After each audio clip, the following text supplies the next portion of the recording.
Welcome to Notebook Nuggets. Great to be here. Today we're undertaking a deep dive into Peter Drucker's Managing Oneself. A classic. Short, but really dense with ideas. Exactly. And it's not just, another business book. It's really focused on how you, the listener, especially if you're a knowledge worker, can, take control of your own career. Right. The whole landscape has changed, hasn't it? No more climbing a set ladder for many people. Precisely. So we've kind of sifted through Drucker's main arguments. Yeah, distilled the core questions and insights. The idea is to give you a practical guide, a way to understand how to manage your most important asset. Which is yourself, obviously. Yourself. So let's dive in. What's really striking about Drucker, even now, is how relevant it all still feels. Absolutely. This idea that you have the agency, the responsibility really for your own career path. It puts the onus on you, but also the opportunity, right, to understand yourself and manage that journey. Okay, so let's maybe unpack the first big one, knowing your strengths. Ah, yes. Fundamental Drucker. He's pretty unequivocal, isn't he? You can only perform from strength. You can't build performance on weakness. Seems obvious, but he argues most people are actually wrong about their own strengths. And their weaknesses too, apparently. We just assume. We do. We operate on assumptions, maybe based on past stuff or feedback that wasn't quite right. So Drucker offers a way out of that guesswork. He does. Feedback analysis. It sounds formal, maybe. A little, but the process itself is quite straightforward. Basically, when you make a key decision or take a significant action. You write down what you expect to happen. Exactly. Document the expected outcomes beforehand. And then? Then you wait. Say 9 to 12 months later, you go back and compare the actual results to what you wrote down. Ah, okay. So you get real data on yourself. Right. You don't just do it once. Repeat it over 2 or 3 years, he suggests. And that's where the patterns emerge. Precisely. You start seeing where your results consistently outperform your expectations. Strong indicators of your true strengths in action. And conversely, where you consistently fall short.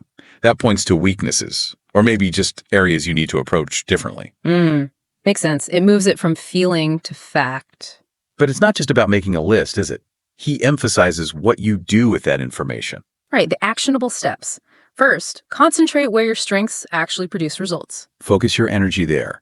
Leverage what you do well naturally. Yeah, and work on improving those strengths. Don't just rest on them. Maybe learn related skills, fill knowledge gaps. He also talks about bad habits, things that get in the way of your strengths. Oh yeah, that's a good one. Like, you might be brilliant analytically, but you get bogged down in pointless web browsing or something. Exactly. Addressing that habit isn't changing your core strength. It's just letting it work better. Clearing the path, essentially. Mm-hmm.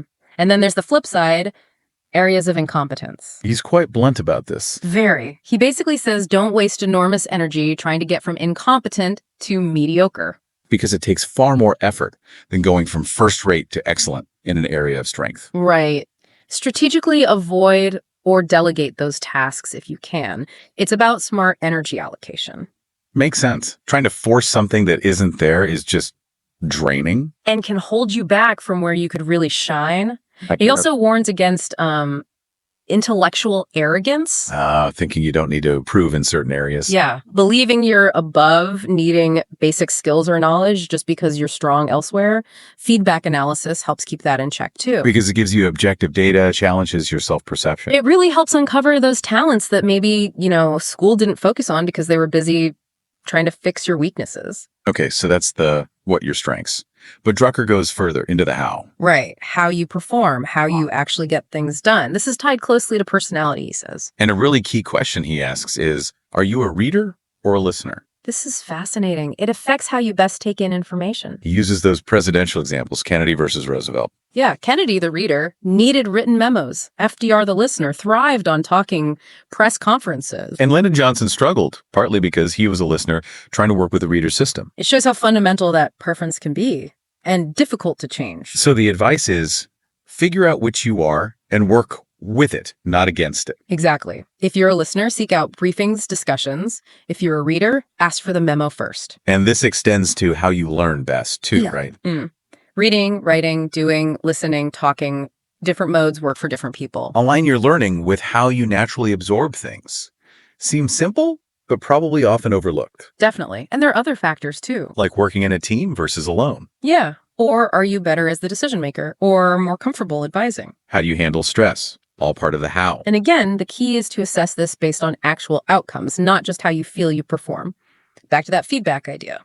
Okay, so we've got strengths and how you perform. What about values? Ugh, the mirror test. This is crucial for Drucker. What kind of person do you want to see in the mirror in the morning?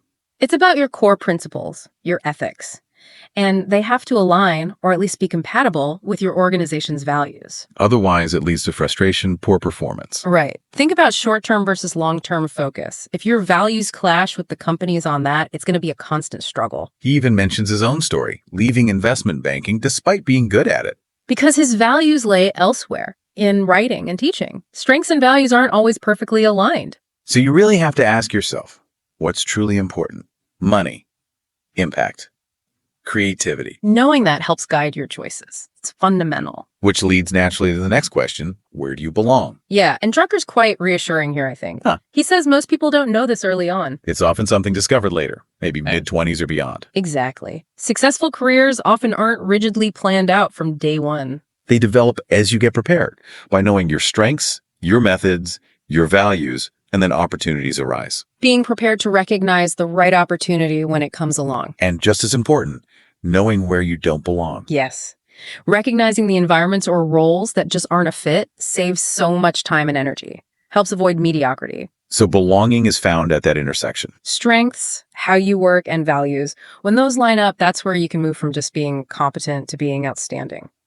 And fulfilled, hopefully. Right. Okay, so once you have this self-awareness, strengths, style, values, sense of belonging, then what? Then you define your contribution. What are you actually going to do? For knowledge workers, Drucker says it starts with asking, what does the situation require? What are the needs right now? Then, given your specific mixed strengths, methods, values, what's the greatest contribution you can make? Not just meeting expectations, but making a real difference. What results need to be achieved for that?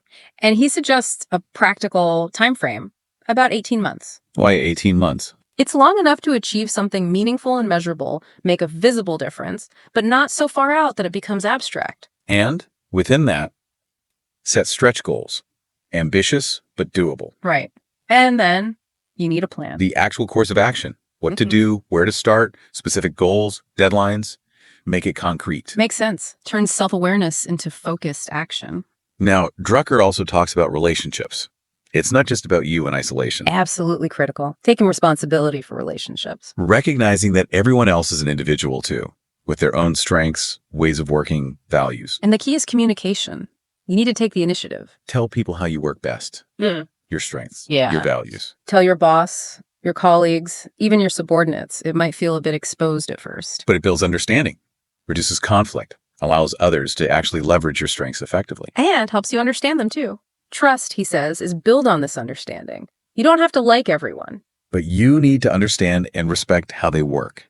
That builds effective teams. Exactly. Mutual understanding is the foundation. Okay, one last major area Drucker covers. The second half of your life or career. Yeah, the reality that after maybe 20 years doing similar work, things can feel stagnant. It happens. People might hit a plateau or just lose enthusiasm. So he talks about planning for a second career, not necessarily quitting entirely, but finding new ways to stay engaged and grow. What kind of options does he suggest? Moving to a different type of organization, maybe nonprofit after corporate or vice versa. Applying your skills in a new context. Or developing a parallel career, a side hustle, part-time thing, volunteering. Or if you're entrepreneurial, starting another venture that aligns with maybe different interests you've developed. And leveraging experience, becoming a coach, a mentor, a consultant. Right. Using that deep knowledge you've built up. He sees the so-called midlife crisis not as an end, but maybe a signal. A signal that you need new goals, new challenges, especially with people living and working longer. Precisely. It's about continuing to manage yourself actively throughout your entire working life. So wrapping this up, it feels like Drucker's core message isn't about a rigid formula. No, not at all. It's more like a toolkit for self-reflection. A set of powerful questions to ask yourself continuously. It's really an invitation, isn't it? To embark on that journey of self-discovery. And use that knowledge to take charge of your career and make contributions that feel genuinely meaningful to you. So, as everyone listening reflects on these ideas from Drucker, think about that power of self-awareness. Identifying strengths through that feedback analysis loop. Understanding your unique performance style. Aligning with your core values. Finding where you truly belong. Defining those meaningful contributions. Nurturing relationships through clear communication. And yeah, even thinking ahead to that second half of your career It's all part of managing yourself. It's not about having a fixed plan etched in stone. No, it's about being prepared. Prepared to see and seize the opportunities that align with who you fundamentally are. So maybe the question for listeners is, what stands out most right now? What's the one insight that feels immediately actionable? Or what questions does this raise for your own journey? It's worth taking some time to ponder those.